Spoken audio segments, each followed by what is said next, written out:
Well, now this really isn't good. Nintendo Switch 2 could have been a bigger hit. I mean, yes, don't get me wrong, it sold a lot on its first day. However, there is a big problem. Key cards, Nintendo breaking your console, and Nintendo being very anti-consumer, a bully in the industry, and much, much more. Let's get to it, shall we? So where do I begin with this? Nintendo Switch 2's key cards. To be honest, most of the physicals will be on mainline Nintendo games, their first-party games. However, the third-party games, on the other hand, I'm not going to say all, but most are going to be digital only. And from what I've been seeing floating around on YouTube or even on the internet in general, that the keycard games, the third-party games, have not sold well.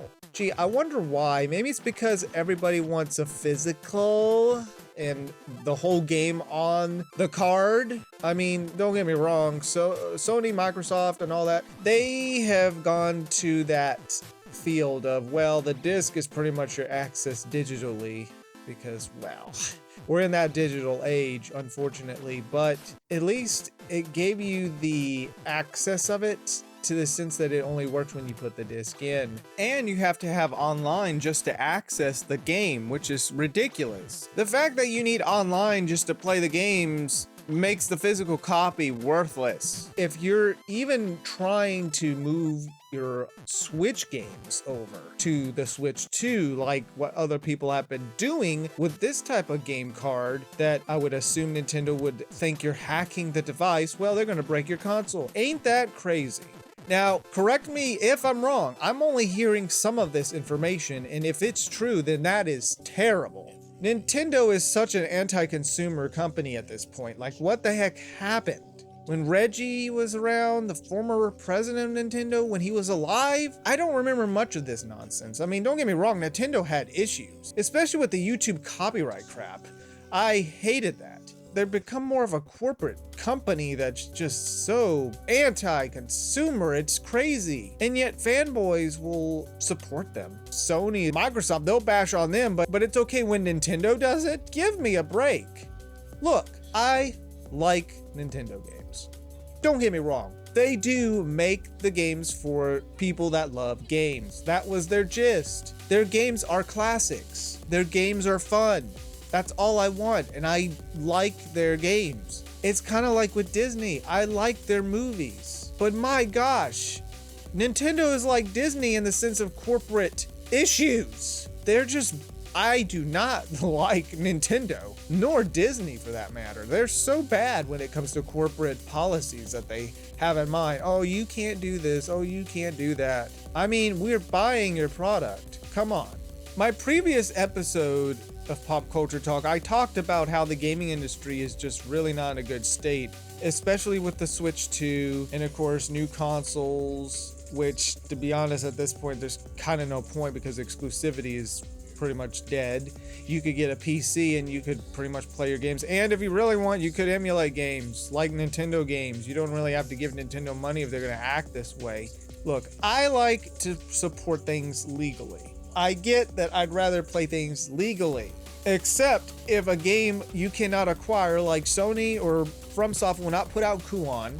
They won't put out some of these very rare gems that I would really like to get my hands on, but unfortunately, I don't know if I want to spend $400 or $500 on these games. I'm tempted to get Silent Hill 2 on the PS2, even though I have it on the Xbox, which it's still a good version if you're looking to play the OG version of Silent Hill 2, but still, why spend that much money? Xenosaga, I want to get that too, but they don't make it accessible. So how are we going to play these games? Well, emulation. Fatal Frame 4 was region locked for the longest time, and then they finally released it over here. But, you know, if Nintendo's gonna be this way, then I don't blame people for just emulating their games, not to support them. Now, like I said in my previous episode, I still will get their games, but not Switch 2 games, only Switch 1 games. And that is it. I don't think I will upgrade for the longest time. Unless they actually fix their issues and their company's issues. I know Disney has been sort of trying to fix their problem, but even then they're not doing the best of jobs. They're still hiring bad actors in the industry, like writers and all that. It just doesn't work. But yeah, they need to fix their company really bad because this isn't good. Originally, I was planning on getting the Switch too, but probably not. So I'll just stick with the first Switch. I'm satisfied with the first Switch. Their games were really good on that, and all their games are on the cartridge. So yeah, I'm not doing that. I know Sony and Microsoft have their issues. I get it. I have issues with them. And at this point, we're already supporting their games when they're $70+.